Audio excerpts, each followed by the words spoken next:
Subscribe करें हमारे channel और बेल आइकन को भी दबाएं। कि ये सब ये कहते हैं कि प्रारब्ध अर्थात पाप कर्म से दुख होता है, पुण्य से सुख होता है। तो सुख में तो इंसान ने चिंता नहीं, जब दुख आते हैं तभी इधर उधर संत और भगवान की तलाश करता है। फिर ये संत ऋषि में ऋषि गुरु कह देते हैं परमात्मा भक्ति करने वाले के पाप नहीं काट सकता। यदि भक्ति करने से पाप नहीं कटेंगे तो भक्ति का अस्तित्व समाप्त हो जाता है, परमात्मा की आवश्यकता कतई नहीं रहेगी, व्यर्थ है। अब जैसे दवाई से औषधि से रोग नहीं कटे तो दवाई कहाँ, वो औषधि कहाँ, उसका नाम औषधि गलत है, वो औषधि ही नहीं है। यदि कोई कहे कि साबुन लगाने से कपड़ा मैल नहीं छुड़वाता, मैल नाश नहीं करता, कपड़े के साबुन मैल नाश नहीं करता, क्या ये स्टेटमेंट सही हो सकती है? नहीं। यदि साबुन कपड़े का मैल नहीं छुड़वाए तो साबुन का अस्तित्व तो समाप्त हो जाता। क्या आवश्यकता है फिर साबुन की? साबुन के गुणों में लिखा है कि साबुन कपड़े के मैल काट देता है, मैल नष्ट कर देता है। और कोई इसके विपरीत कहता है कि साबुन लगाने से मैल नहीं कटते। वो कितना परिचित हो सकता है साबुन से? स्वप्न में भी नहीं, उसने कभी देखा भी नहीं, प्रयोग की तो बहुत दूर की बातें हैं। यही स्थिति थी इन ब्रह्मा विष्णु महेश और इन देवताओं के गुरु और ऋषियों की और महर्षियों की। और ये एक नकली महर्षि पाक रहा था इस कलयुग में, दयानंद सरस्वती और महर्षि पता नहीं क्या पदवी ला रखी थी इसके कति जितना तो वेदा ज्ञान मैंने पृथ्वी में नहीं देखा जो सत्यार प्रकाश में सत्कर मान लेना। और मेरा कोई उद्देश्य नहीं था इनके साथियों काम का जो है ना वाद विवाद करने का। उद्देश्य ये था कि सत्य का प्रचार करूं जो आदेश परमेश्वर का हो चुका है। इस अज्ञान ने मानव जन्म को, मानुष जीवन को बर्बाद कर दिया। कोई कहीं पर भी नैतिकता नहीं रह रही, एक माया माया दिखाई देती है, हाहाकार मचा पड़ा है। भाई बहन का प्यार रहा नहीं, रिश्तेदारी खत्म होगी केवल लालच के कारण। सब देखे हमारे भ्रष्टाचार, रिश्वतखोरी, लूटा खसोटी, डाके, पता नहीं क्या जुल्म हो रहा है। इसके जिम्मेवार ये नकली संत हैं और महंत हैं जो इनको परमात्मा का सच्चा ज्ञान नहीं दे सके, उस पूर्ण परमात्मा के विषय में जानकारी नहीं दे सके, जिससे ये सब शांति आनी थी। क्योंकि परमात्मा ही हमें सुख देता है। राजा को हम बहुत बड़ा मानते हैं और बड़ा सुख में व्यक्ति मानते हैं, सुखी। और वो भी जब आपत्ति उसको घेर लेती है भगवान की तलाश करता है, संतों के पास जाता है। इससे सिद्ध है कि परमात्मा कोई परम शक्ति है जो दुखी को सुखी करता है। और दुखी को सुखी उसी समय होगा, दुखी सुखी उस समय होगा जब उसका पाप कट जाएगा। क्योंकि पाप से दुख है, जैसे कांटा लगा पैर में, कांटे से पीड़ा है और कांटा निकलेगा तो सुख होगा, पीड़ा समाप्त होगी, अन्यथा नहीं हो सकती। कोई कहे कांटा तो नहीं लगेगा, निकलेगा, कांटा नहीं निकल सकता। जूते पहन लो, भक्ति करते रहो। पुण्यात्माओं, जब तक ये पाप कर्म रूपी कांटा नहीं निकलेगा तो राम नाम का जूता पहना नहीं जा सकता। अब ये कांटा निकले और फिर उसको सलाह दी जाए कि भक्ति मत छोड़ना है भविष्य में, तो फिर वो व्यक्ति जो महादुखी था सुखी हो गया। और फिर वो भक्ति नहीं छोड़ सकता किसी सूरत में। जैसे किसी के पैर में कांटा लग जाए फिर वो जूता नहीं निकाल सकता। कांटे निकालने के बाद फिर कहा जाए कि बच्चा अब जूता मत निकालना, कांटा फिर लग जाएगा, फिर नहीं निकालेगा वह जूते को।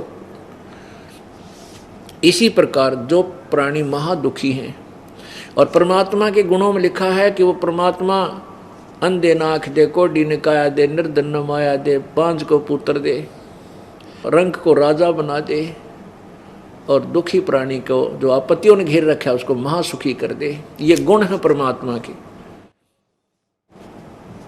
वो करता कैसे है, उसकी विधि है। जब तक वो विधि नहीं मिलेगी वो परमात्मा ये काम नहीं कर सकेगा।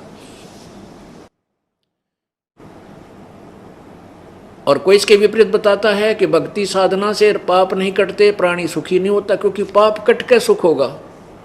जब तक पाप नहीं कटेंगे सुखी हो नहीं सकता। तो इसके विपरीत दो व्याख्या बताते थे, वो कति घोर अज्ञानी हैं, उनको ज्ञान नहीं था। अब बृहस्पति की बात सुनो, देवता। अब तो राक्षसों के गुरु की आपने सुन ली कि मैंने ब्रह्मा जी के मुख से सुना है कि जैसे कर्म किया हो तो भोगना पड़ेगा, उसमें कोई परिवर्तन नहीं हो सकता, यानी पाप अक्षमा नहीं हो सकते। अब देखिएगा 5वां स्कंद, यही देवी भागवत पुराण का 5वां स्कंद, पृष्ठ है 282 282। और यहाँ व्यास जी कहते हैं, देवराज इंद्र की बात सुनकर बृहस्पति जी उनसे कहने लगे। ये बृहस्पति जी, बृहस्पति कौन है? ये देवताओं का गुरु है, ऋषियों का गुरु है। यहाँ देखिए 283 पे स्पष्ट किया है, प्रारब्ध कर्म का अभाव बिना भोगे नहीं हो सकता, यह स्पष्ट है। आर्य, संपूर्ण देवता तुम्हारे सहायक है, तुम स्वयं भी बुद्धिमान हो, फिर भी जो होनी है वो होकर रहेगी, तुम उसे टाल नहीं सकते। ऐसी स्थिति में सुख और दुख की चिंता में नहीं पड़ना चाहिए। और क्या की चिंता में पड़ा भाई? नगर सुख दुख की चिंता में नहीं पड़ना चाहिए, और कुआं में पड़ना चाहिए फिर है। और तेरा गजब भैया। अब महाभाग, सुख और दुख ये दोनों कर्मशय पुण्य एवं पाप के अक्षय सूचक हैं। देख किसा मूर्ख बना रखा है। कहते हैं सुख और दुख ये दोनों कर्म से पुण्य और पाप के अक्षय के सूचक हैं। कहते हैं जो सुख है ये पुण्यों से मिला है, और दुख है ये पापों से। ये तुम्हारे आज भोगन तेन सोच ले, नष्ट होने लग रहे तो भोग लो न फटाफट अपने हैं, कर रहे जाओ पड़े पड़े। अतः विद्वान पुरुषों को चाहिए वे सुख के अभाव में भी सर्वथा आनंद ही अनुभव करें। अरे पेट में दर्द हो जाए, आनंद क्यों कर अनुभव करेंगे? नो कह दुख हो ना तुम्हें तो दुख में भी नो कह सुखी रहो, बस मौज, ऐसे चिंता मत करो। पेट में दर्द हो जाए किल की मारे चिल्लावा बुरी तरह, सुख का अनुभव हो सकता है? वो तो दवाई औषधि मिला है, वो पीड़ा शांत हो तब सुख हो। तो ऐसी मिथ्या थ्योरी बना रखी इन लोगों ने दुनिया को मूर्ख बनाने के लिए। क्योंकि भाई गुरु बिन काहू न पाया ज्ञाना, जो थो था बुस छड़े किसाना। गुरु बिन वेद पढ़े जो प्राणी, समझे न सार रहे अज्ञानी। सतगुरु परमात्मा कबीर जी कहते हैं गुरु, अब सतगुरु तो इसलिए कहना पड़ता है कि अज्ञानी गुरु गणे हो गए।